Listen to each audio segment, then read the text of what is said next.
Happy Monday, another video from my MS Diaries by Claire Fox. This is to help anybody who is diagnosed with MS or newly diagnosed.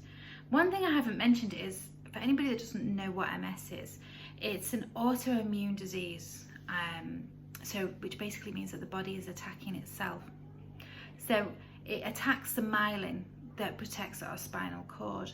So when that gets attacked, whichever part of the myelin is attacked, it's going to affect different parts of your body. So I know my cerebellum, which is the top of my spine, my nervous system, has been attacked, and also my spine. So certain parts of that, one, don't make my legs work, two, add to the fatigue and all the other things that come with it.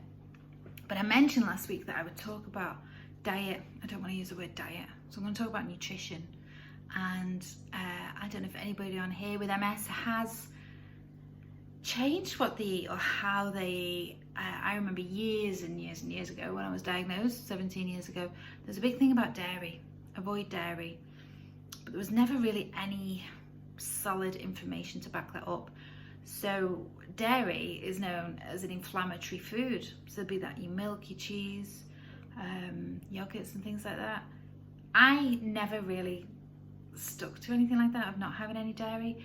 I have cut back recently, and I have changed my milk to oat milk and almond milk. I kind of switch between the two, which is one of those things that you have to get used to. Just different, isn't it? Do you remember we all went from full fat milk to semi-skim milk and then down to skim milk? So yeah, there are lots of other diet plans out there, like the Swank diet. Now that's been around since the 50s. And then Dr. Wahls diet. She's a doctor who was really bad with her MS, couldn't do a thing, and changed the way she ate. I've heard lots of people swear by it and say it's good.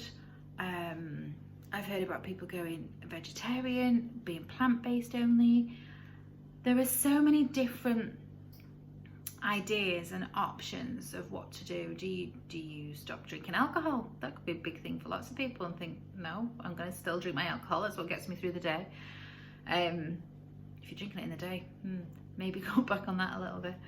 But it's about finding what works for you. And I've been looking into this a lot lately. I have a friend who is really, really clever, and her and her son looked into foods that were good for MS, and good fats are something like your coconut oils and your olive oils are a good thing, because the brain needs it to survive and to function and to do well, because ultimately the brain is a great big nerve, so it needs the fats to help it function.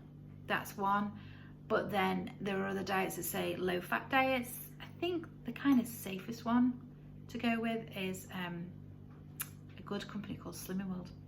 I can tell you more about that. Slimming World they're low fat, but you still get to have the fats if you want to have them, but just in a more smaller measured proportion. But otherwise, if you want to go in a sort of an easier way, a Mediterranean diet. So that's your oils as well, isn't it? There's lots of olive oil, fresh fruits, and nothing that's processed. I think processed food is the big scary. That's what we need to avoid. Everybody could do with avoiding, really, but it's easy, isn't it? It's easy and it's quick. And I know last week and before, when I was bad with my MS and the flare up, I would get up, I'd have some toast for breakfast, go back to bed, come back down for lunch, have some toast for lunch, go back to bed, because it's easy. And that's what we kind of need to think about, isn't it? And we need something that's quick and healthy. So it's just to put a little thought out there about nutrition and the best foods to eat. It's like everything in moderation, really, isn't it? But have a good wide variety of food. So your fruits and your vegetables and your meats. And I know a good rule to go by: if the fat from a food is solid at room temperature, it's not that good for you. But if it's more liquidy, like you can get coconut oil in a liquid form, olive oil is more of a liquid form. So yeah, I've not come with any answers, just to talk about nutrition, really, with MS. I'm not sure what I'm going to talk to you about next week, but I will come back with something else. In the meantime, have a great week and stay well, everybody, and stay safe.